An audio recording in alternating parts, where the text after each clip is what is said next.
परीक्षित ने तुरंत बाग पकड़ ली, बोले महाराज ये विदुर कौन है, विस्तार करिए, ये विदुर कौन है। सुखदेव जी ने कहा अच्छा ये क्यों नहीं कहते कि महाभारत की कथा सुनना चाहते हो।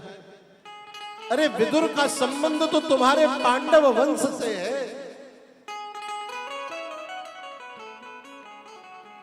ये जो विदुर है ये हस्तिनापुर राज्य के प्रधानमंत्री हैं। विदुर का एक परिचय दे दो। ये दासी पुत्र है।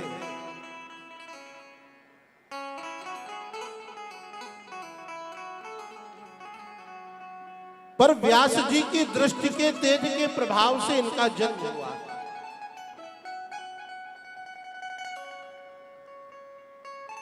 देखो जब पांडव वंश आगे नहीं बढ़ रहा था, कौरव वंश आगे नहीं बढ़ रहा था, तो व्यास जी की जो मां है ना, उन्होंने व्यास जी को अभिमंत्रित किया कि वंश आगे नहीं बढ़ रहा, कृपा करो। तो व्यास जी ने कहा कि मेरे सन्मुख से जो होकर निकलेगा उसे संतति हो जाएगी।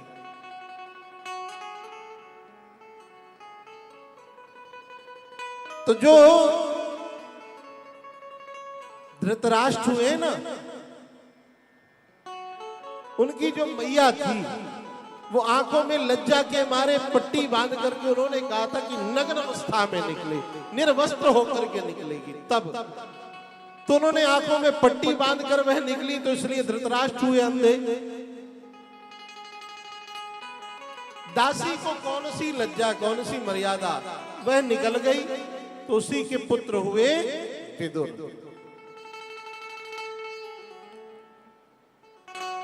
पांडु की जो मैया थी उन्होंने अपने पूरे शरीर पर मिट्टी का लेप कर रखा था।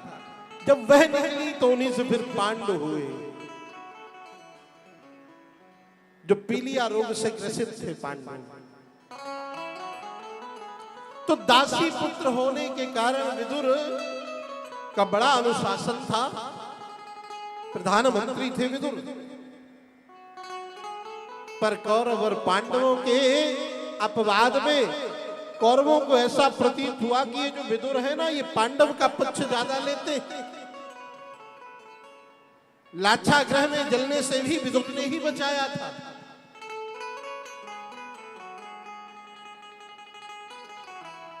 तो ये विदुर अब राज्य से निष्कासित है, कुटिया बना करके जंगल में भगवान का भजन करते हैं, दोनों पति पत्नी। कौरव और पांडवों का विवाद चल ही रहा है। उस विवाद के समाधान हेतु भगवान कृष्ण, भगवान द्वारिकाधीश शांति प्रस्ताव लेकर के हस्तिनापुर पधारे।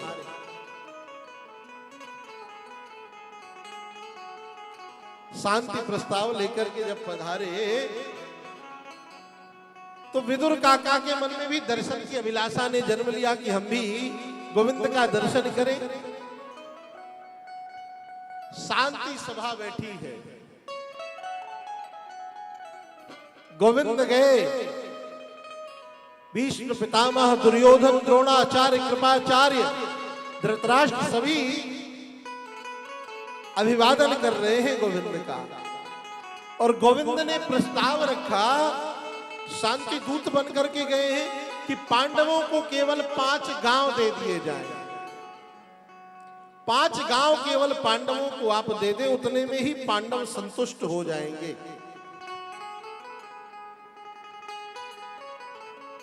बदायूं का भी संबंध पांडवों से है, ये बात आप स्मरण में रखिएगा।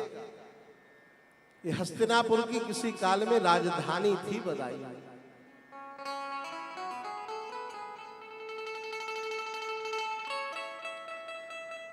तो गोविंद ने प्रस्ताव रखे कि 5 गांव पांडवों को दे दो, एक एक गांव लेकर वह आत्मसंतुष्ट हो जाएंगे।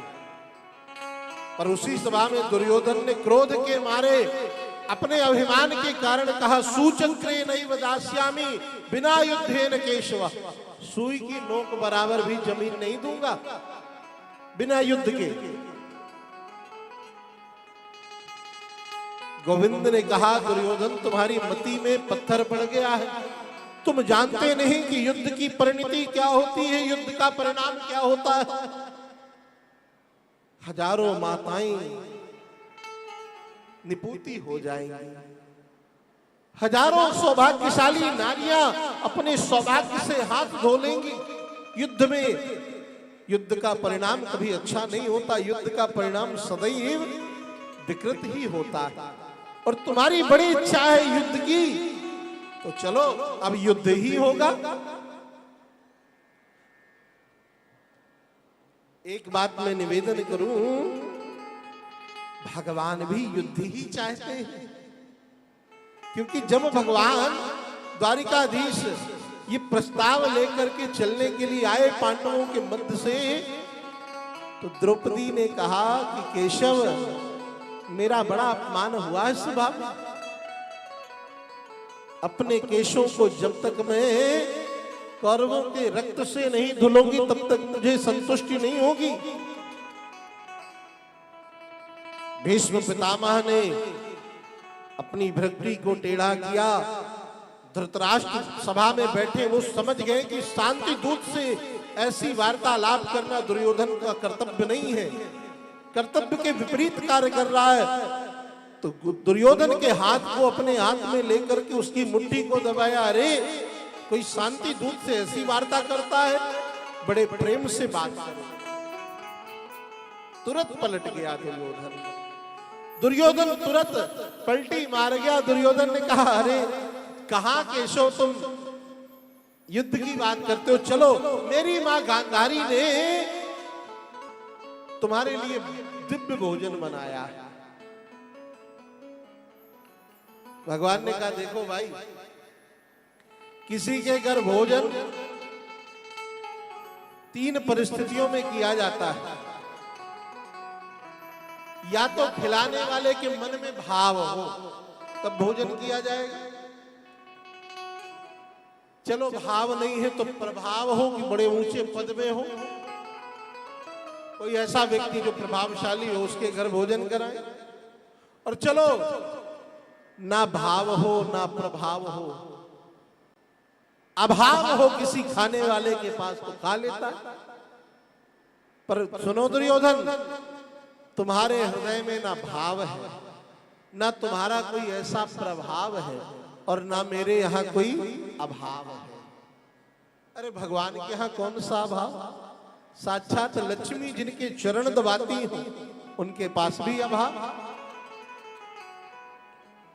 भगवान ने कहा कि आज तो हम भोजन तुम्हारे यहाँ कर ही नहीं सकते।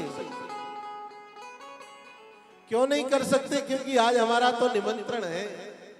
अच्छा, कहाँ निमंत्रण है? बोले विदुर काका ने कहा था जब भी द्वारिका आओ, हस्तिनापुर जब भी द्वारिकाधीश पधारो तो पहला भोजन हमारे यहाँ पाओ। अब विदुर काका खड़े थे सबसे पीछे सभा में। विदुर काका ने विचार किया कि हमने कब इन श्रीमान जी को निमंत्रण भेज दिया, पर भगवान जब किसी भक्त पर कृपा करना चाहते हैं ना, ऐसे ही करते। भगवान का तो स्वभाव है कृपा करना।